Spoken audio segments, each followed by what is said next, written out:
Welcome! If you are watching this video, you are likely registered to submit a traditional WPE portfolio in June 2023. This is the June 2023 WPE Workshop for the reading set topic, The Great Resignation.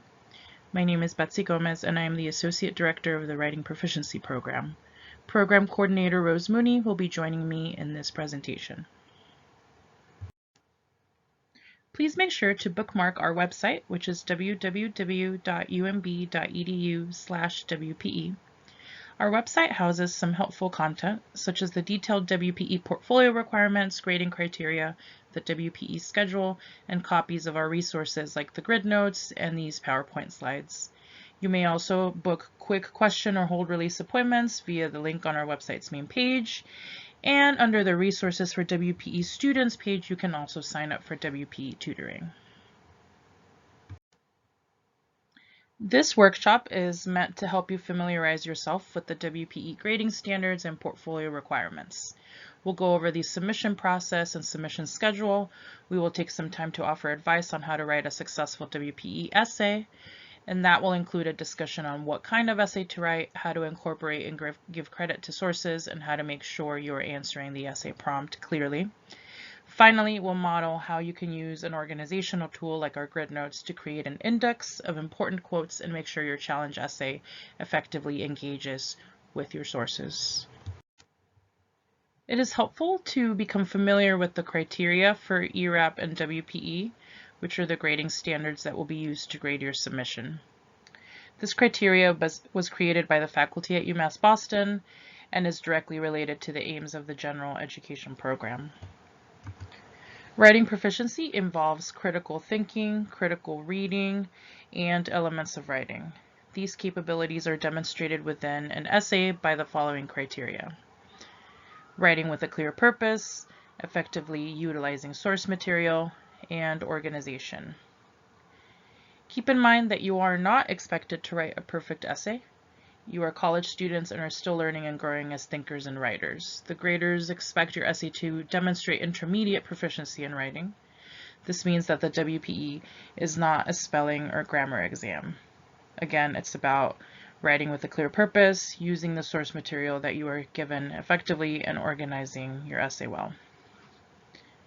So you are being graded on whether your essay clearly answers the prompt, on whether you engage with and utilize your sources in a way that supports your answer to the prompt, and on whether your essay is organized in a clear and understandable manner. It is very important that you write an essay that shows your own thinking and point of view. WPE challenge essays are graded on a scale of 1 through 9. Developing essays earn scores between 1 and 3. Proficient essays earn scores between 4 and 6. And exemplary essays earn scores between 7 and 9. To pass the WPE, your essay must earn a score of 4 or higher from 2 different graders.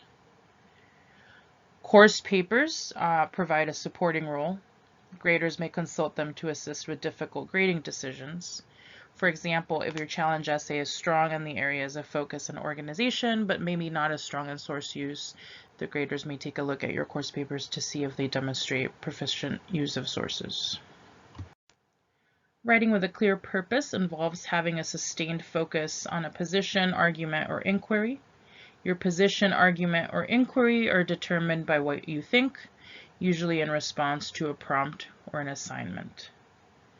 A proficient essay will clearly state its focus and maintain that focus throughout the entire essay. And a proficient essay presents a methodical, connected discussion. Your challenge essay should focus on answering the prompt on page 1 of the Great Resignation reading set, which is, what do the new trends of the Great Resignation and quiet quitting reveal about what workers are looking for and face in their jobs, and how could places of employment respond to these concerns? You will not pass if you are not answering this question. Effectively utilizing source material involves carefully selecting, integrating, and explaining your source material, and meaningfully applying that material in service of your essay's purpose. Effective use of sources means moving beyond just summarizing the ideas in the text and towards meaningful engagement with those ideas. So, a proficient essay engages in conversation with sources by connecting the source's ideas to your own essay's purpose and argument. A proficient essay relates the source's ideas and material to your own ideas and makes that relevance explicit. A proficient essay explains and contextualizes ideas from sources, possibly by briefly reviewing the source's argument, putting their ideas into your own words, or illustrating them with fresh examples. The source materials that you need to use for the June WPE are the 3 readings in the WPE reading set by Cusior et al., Formica and Sfodera, and Clary and Vezina Rose. Please do not include any sources not in the reading set. Only use the reading set materials that were provided to you. What is successful organization? Organization guides the audience from paragraph to paragraph with effective transitions and sentences that form coherent paragraphs. Organization indicates awareness of your reader's need to be guided through the flow of your ideas. In a proficient essay, each paragraph signals a new idea and how that idea is explicitly related to the previous paragraph and to the overall purpose of your essay. And in a proficient essay, your sentences use forms that express meaning to the reader, and each sentence has a meaningful connection to the other sentences in that paragraph. The portfolio requirements are a challenge essay of 1,500 words or longer and 3 course papers. 1 course paper must be 1,250 words or longer. The other 2 course papers can be 750 words or longer. If you are a first semester transfer student, meaning that you transferred in the spring of 2023, you are allowed to submit 2 course papers. 1 paper should be 1,250 words or longer, and the other paper can be 750 words or longer. All students submitting a WPE portfolio must write the challenge essay answering the WPE prompt. Finally, you will be given a link to the confirmation form closer to the submission deadline. The confirmation form includes an honesty statement and a brief survey. All the course papers that you submit in your WPE portfolio should come from courses you took at UMass Boston. You are allowed to submit 2 papers from your intermediate seminar if you have them, or CRW 282 if you took that course in the past. You should include at least 1 paper from a course that is a 200 level or higher. Your papers should utilize sources, and a source can be anything from a journal article, book, lecture, or work of art. All papers should be analytical and present an argument. This means that personal narratives, reflections, or creative writing pieces, like short stories or poems, are not appropriate.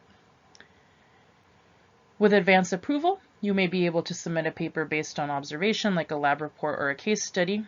Please email your candidate papers to us at our email, writing.proficiency@umb.edu, and we'll take a look at them. You can also email us your papers if you're second guessing whether or not they are appropriate to include in your portfolio. And finally, if you're worried you don't have enough course papers, please send us an email. We want you to submit your portfolio, and we're going to do our best to help you submit a portfolio. Regardless of whether you started your studies at UMass Boston this semester or 3 years ago, everyone needs to submit a challenge essay based on the WPE reading set and prompt. So if you are registered for the June WPE, you do have to submit a challenge essay. We will not grade any portfolios that do not include the challenge essay.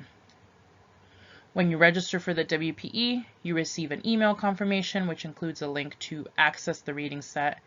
If you can't find this message, send us an email and we will make sure you have the reading set at your disposal. WPE portfolios are submitted online via Blackboard. By June 2nd, you will begin to have access to the WPE Blackboard course shell, which is called CAS 015. You will have until 11:59 p.m. on June 7th to submit your portfolio. We'll grade portfolios the next week from around June 13th to 15th, and we'll email WPE results after 5 o'clock on Friday, June 16th. If you receive a pass result, this means that you have completed the WPE. If you submit a retake result, it means that the WPE graders did not find that your submission met the grading criteria in the proficient category. If you receive a retake, please make sure to sign up for retake counseling, which will take place from June 20th to June 26th. During your retake counseling appointment, you will meet with a faculty member via Zoom to go over your result and review the grader's comments on your portfolio. You will also have the opportunity to revise your essay using the feedback from your retake counseling appointment. Revisions are due a week after your counseling appointment and are only accepted if you meet with a retake counselor. Revisions will be graded by new faculty members. If your revision attempt is not found to be proficient, you will need to attempt the WPE again. The next WPE will be for an October submission with registration opening on our website in mid-September. We are now moving on to the advice portion of our workshop. These are just a few tips to keep in mind as you start working on your WPE challenge essay. The most important component of a WPE challenge essay is your own thinking. If you don't express your ideas and provide logical support for your own ideas, you will not pass the WPE. Remember that the grading standards, focus, source use, and organization are all tied to your own thinking. Our first pieces of advice include a few do's and don'ts. Our first don't. Don't write a report. Do write an essay. Do use the reading set sources. Don't over-summarize, but do engage with the sources. Finally, whether you quote, summarize, or paraphrase, do give credit when you are using someone else's ideas or words. Always give credit. We will break down this advice in more detail in the next couple of slides. The main difference between a report and an essay is that a report may have a lot of summary and is meant to inform the audience about something. An essay has a small amount of summary. In an essay, the writer's goal is to persuade the audience that their argument is correct or important. You are the writer here, and your goal is to convince your readers. In an essay, you will take a position and present an argument that is supported by information and logic. As mentioned earlier, your own thinking is essential. The graders want to know what you think.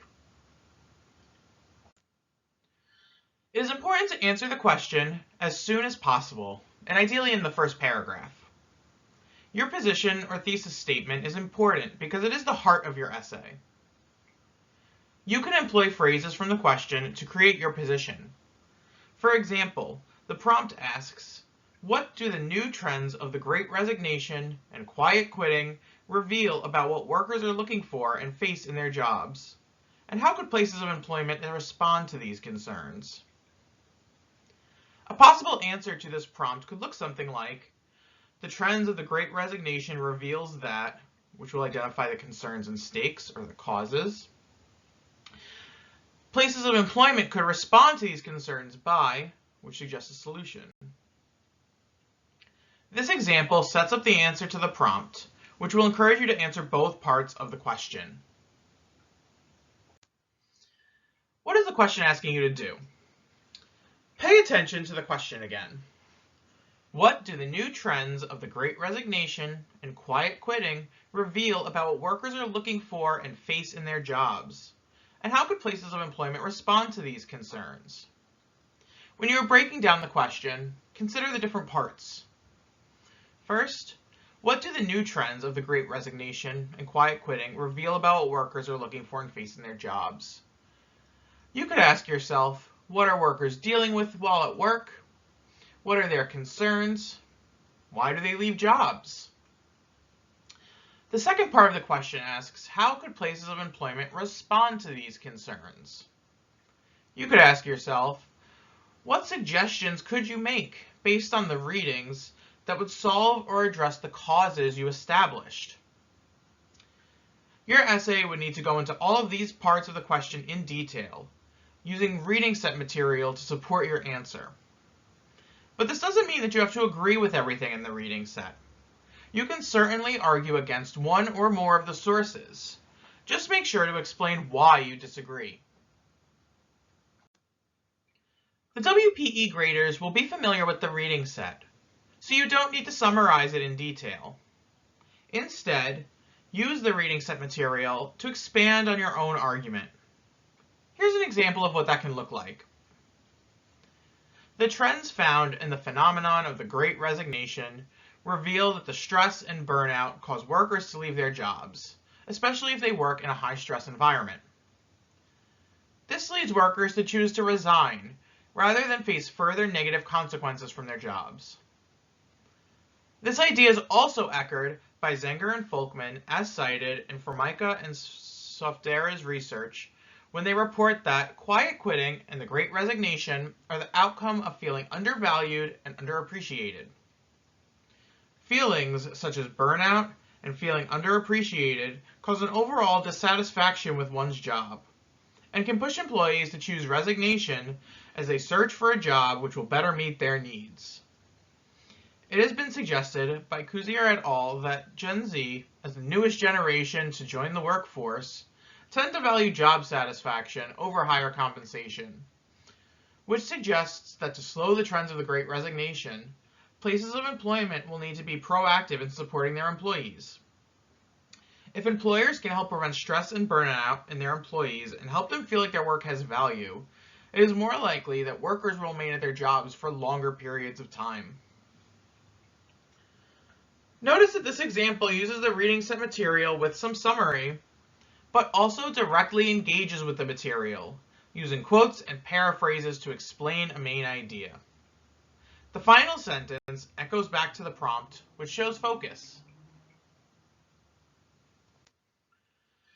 It is important that the graders can differentiate between your ideas and those of the authors of the reading set. This means that you should be careful and make sure to cite when you use someone else's ideas.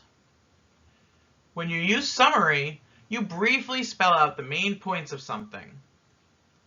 When you paraphrase, you reword someone else's statement.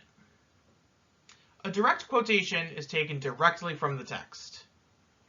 Here are a few examples of what summary, direct quotes, and paraphrases can look like. The grid notes are a tool that you can use in the reading, drafting, and editing stages of your writing process. You can use them to make an index of important ideas and quotes in the reading set, and to make sure you're engaging with all the sources in the reading set. The grid notes can help you create an index of important ideas in the reading set. You can see that the student has filled out page numbers where they believe these ideas are discussed. It can be useful to keep an index, as it might make it easier for you to see connections or differences between the readings, and will also help you select quotes that you can include in your essay. You can use the grid notes to try to synthesize the sources. This means that instead of using the sources separately, you can use them together to support your own argument. Please don't overlook the resources available to you this WPE cycle. Tutoring is available from now through June 2nd. We offer both in-person and remote, so Zoom appointments. And on June 5th through 6th, we will offer draft reviews. When you sign up for a draft review, you are reserving a staff member's time. You will not be meeting with a tutor one-on-one. Instead, you will send us your essay draft before your appointment time, and then your tutor will email you feedback. The link to sign up for draft reviews will be sent via email in our weekly update on June 2nd. This concludes the June 2023 WPE Workshop. If you have any questions, please do not hesitate to contact us via email. We will answer you as soon as we can. Good luck with the writing process.